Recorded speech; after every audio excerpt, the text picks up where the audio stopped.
In this video, we're going to introduce the idea of an indefinite integral. Before we get to an indefinite integral, I'd like to do a quick review of the definite integral.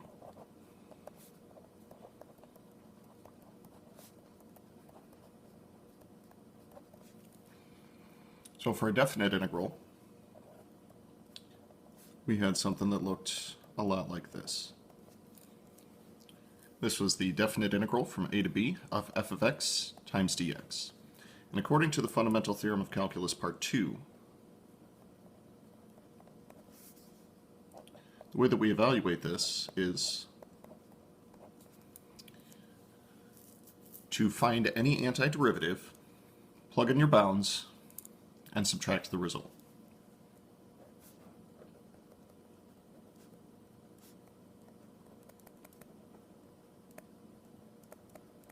So again, find an antiderivative, plug in bounds, and subtract. The thing that makes this a definite integral is the fact that there are bounds present. Now, if I take those bounds away, then we have what's known as an indefinite integral.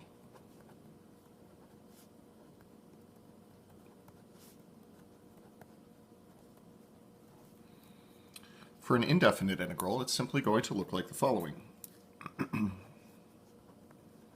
You'll see an integral sign, you'll see a function, you'll see a differential, but you won't see bounds. So what we're going to do is do what the fundamental theorem of calculus part 2 said, and leave out the part with the bounds.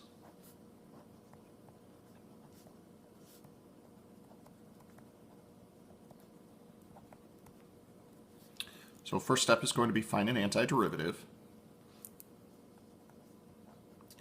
Notation that we typically use for antiderivatives is the capital version of whatever letter we had in here.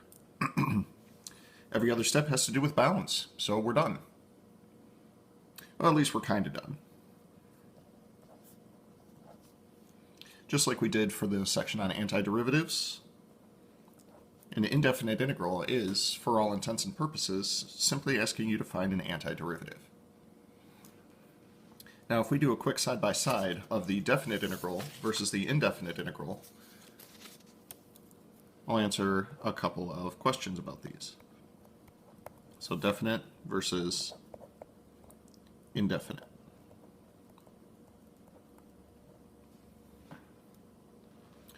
So first off, in both cases, what should our final answer be?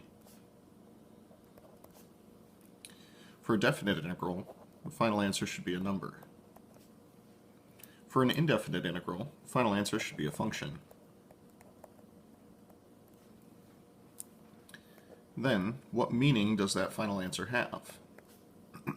For the definite integral, you have found a signed area. For an indefinite integral, you have found an antiderivative.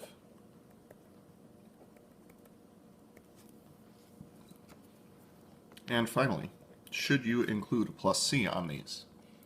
For the definite integral, it's not needed, but it's also not wrong to have it there. For an indefinite integral, it is absolutely necessary. A great deal of Calculus 2 is going to be spent finding these indefinite integrals. Now, the purpose of the plus c is just to make sure that it's a general antiderivative for now, but rest assured there will be considerably more application to that plus c as we move forward in our math careers.